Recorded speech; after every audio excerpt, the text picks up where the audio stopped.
করতে হবে। তাই উনি উনার সুখ সমস্ত কিছু ত্যাগ করে আজকে ত্রিপুরা পূর্ব আসনে উনি প্রার্থী হয়েছে। আর পূর্বকেরা বলছেন, কি বলছেন, উনি বহিরাগত, উনি বহিরাগত। আরে মূর্খের দল, এই ত্রিপুরা রাজ্যে 25টা বছর শাসন করেছ, আর স্লোগান কি দিয়েছ? ইনকলাব জিন্দাবাদ, আমরা খাবো তোমরা বাদ। সত্যি সত্যি এই রাজ্যের যারা আম জনতা, তাদেরকে বাদ দিয়ে, এই রাজ্যের জনজাতিদের বিকাশ বাদ দিয়ে তাদের বিকাশ হয়েছে, তাদের কল্যাণ হয়েছে। আমরা এই স্লোগান পরিবর্তন করেছি। মোদিজির নেতৃত্বে দেশ বিকশিত জায়গায় যাচ্ছে, আমরা সেই স্লোগান পরিবর্তন করেছি। সবকা সাথ, সবকা বিকাশ, সবকা বিশ্বাস আর সবকা প্রয়াস নিয়ে ভারতীয় জনতা পার্টির সরকার চলছে, মোদিজির সরকার চলছে। তাই আমি এই কলসিবাসীর কাছে আমি আবেদন রাখবো যে আসুন সবাই মিলে, পাহাড়ি বাঙালি সবাই মিলে আজকে আমরা একত্রিত মনে প্রাণে আমরা সবাই একত্রিত হয়ে একটাই স্লোগান, মোদি মোদি মোদি। এই মোদিকে আমাদেরকে এই ভারতবর্ষের প্রধানমন্ত্রী তৈরি করতে হবে এবং মোদিজির হাতকে শক্তিশালী করতে হবে। সন্দেহ প্রকাশ করছি না, আমি শুধু প্রকাশ করছি ওই বিরোধীদের যেমন বাজেয়াপ্ত করে ওই কংগ্রেস সিপিএমকে উচিত শিক্ষা আমাদেরকে দিতে হবে। বন্ধুগণ, আজকে আমাদের কাছে শক্তি ডাবল হয়েছে। ভারতীয় জনতা পার্টি আইপিএফটি সরকার এই ত্রিপুরা রাজ্যে পরিচালিত হচ্ছে, তার সঙ্গে আমাদের শক্তি আরো বৃদ্ধি হয়েছে। ত্রিপুরা মথাও ভারতীয় জনতা পার্টির সঙ্গে সামিল হয়েছেন এবং একটাই সংকল্প। কিছুক্ষণ আগে আমাদের মহারানী শান্তিবাজার গেস্ট হাউসে আমার সঙ্গে বসা ছিল, উনি একটাই কথা বলছেন, ত্রিপুরা মথা आईपीएफटी बीजेपी एक साथ में चलेगा और एक ही नारा होगा, त्रिपुरा की विकास हो, जनजाति का विकास हो। ये संकल्प लेके हम लोग काम करेंगे और कोई डिफरेंस नहीं है। हम लोग को नीचे फाइट नहीं करना है, लड़ाई नहीं करना है। तो लड़ाई करना है तो अपने अधिकार के लिए लड़ाई करना है, अपने डेवलपमेंट के लिए हम लोग लड़ेंगे, लेकिन एक साथ मिलकर हम लोग एक साथ में काम करेंगे। এই রাজ্যে 25 বছর আমরা দেখেছি কমিউনিস্টরা শাসন করেছে, সিপিএমরা শাসন করেছে। এইখানে কলসিতে আমরা সভা করতে এসেছি, আপনারা বুকে হাত দিয়ে বলুন তো, এই 25 বছরের সিপিএম এই ত্রিপুরা রাজ্যের এই কলসির জন্য কি ডেভেলপমেন্ট করেছে? একবার আপনারা বুকে হাত দিয়ে বলুন তো।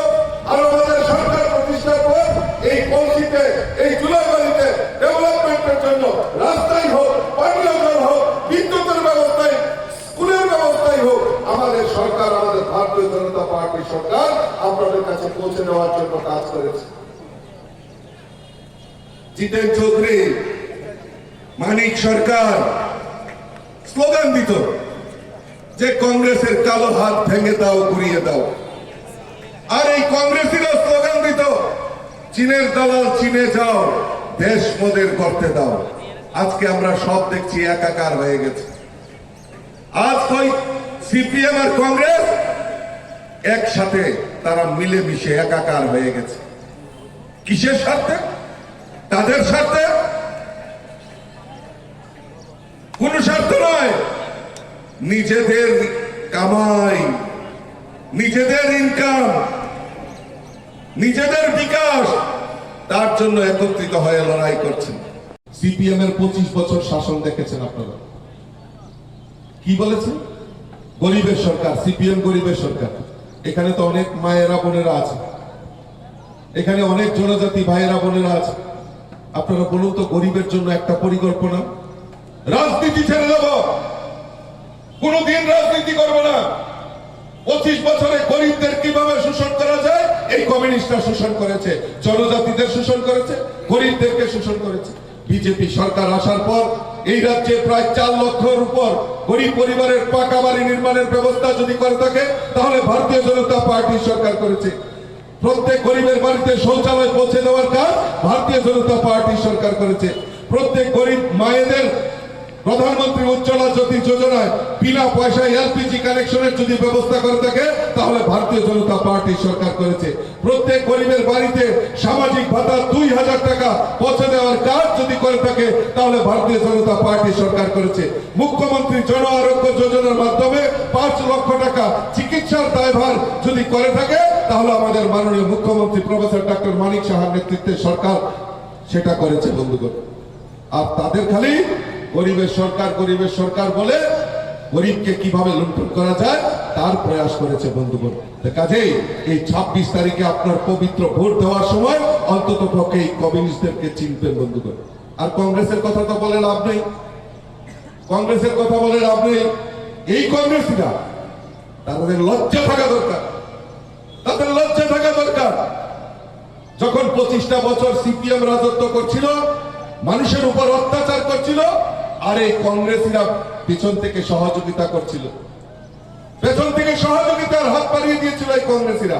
আর ওই তারা আগরতলাতে দোস্তি করত আর কলসিতে কুস্তি করত। তারা মনে আছে, আপনারা ভুলে গেছেন? इस बार तुम लोग का तालमेल नहीं मिल रहा है, पे नहीं होने वाला है। एक साथ इस बार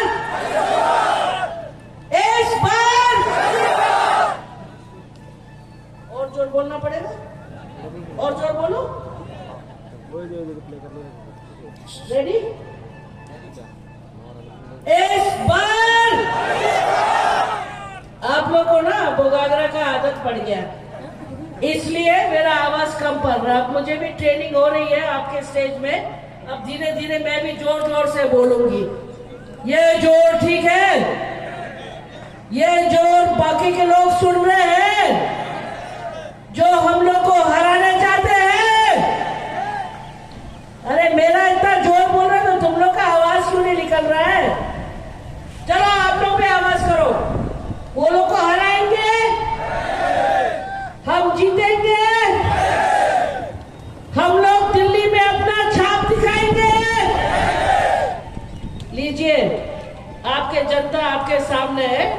समीर भाई, सब खुश कि नहीं? देखो ये लोग इनमें भी जोश नहीं, बहुत दौड़ लिया ना। अभी बेचारा विप्लव भाई का भी इतना दौड़ा भागा होना पड़ा।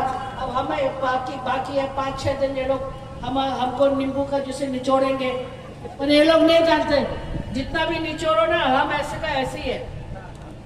बहुत कोशिश किया ये थोड़ा वेट भी लूज हो जाए, बट हैवी वेट चैंपियनशिप है ना, इतना जल्दी हिलने वाला नहीं है।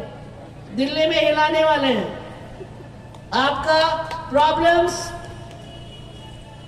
जो स्टेट चाहती है वो हम आपके आवाज दे जाएंगे दिल्ली में। यहाँ पे आपको देखने के लिए यहाँ बहुत बड़ा ताकतवर परिवार है, आपको चिंता करने की कोई जरूरत नहीं है। आपने देखा है जब से हमारी बीजेपी पार्टी आई कितना जल्दी हम लोग ने प्रोग्रेस किया, कितनी उन्नति की, अभी और भी बाकी है। वो सब पूरा करने के लिए भगवान मुझे जितना समय दे, आपका विश्वास दे, तो मेरा शक्ति आप है। सच बोल रही हूँ, मेरा शक्ति और कोई नहीं है। जो आपका प्यार, आपका सम्मान, आपका विश्वास, वही है मेरा आशीर्वाद। और वही मैं मांगती हूँ कि आप लोग आपका हाथ मेरे सर में हमेशा रखिए। जो लोग को बोलना है बोलने दीजिए। बहुत लोग बोलते हैं। कल हमारा एक मीटिंग था, वो मीटिंग में लोग ने कहा ये तो हम लोग का खाना नहीं खाता, ये तो हमारा जैसे है नहीं। क्या ये सब चीज आप लोग को फर्क पड़ रहा है? आप लोग को फर्क पड़ रहा है? हाँ या ना तो बोलो भाई। कंजूसी काय करे तो जोर बोलो। तो ये सब मत रखो अपना दिमाग में। ये सब चीज आप लोग को भड़काने के लिए है। हम जो भी है आपके सामने है, आपका खून है, आपके इस धरती की पुत्री है। मैं इतना ही जानती हूं कि बाकी के लोग तो मुझे हिला नहीं सकता। आप लोग भी आपके विश्वास एक साथ रखिए, इस बार जिताना है और इस बार भारी मात्रा से आप लोग के वोट से अगर वो हमको मिलता है तो ये हमारी खुशनसीबी है। बहुत बहुत धन्यवाद। हम ज्यादा वक्त नहीं लेंगे क्योंकि गर्मी पड़ रही है, आप लोग धूपे पड़ेंगे। मैं यही चीज रिक्वेस्ट करेंगे हमारे नेता वाले लोग को भी कि हम लोग स्पीच थोड़ा छोटा देंगे आपको, तो आप लोग प्लीज गर्मी में आपको कष्ट ना हो। बहुत बहुत धन्यवाद। किसी को कोई सवाल करना है?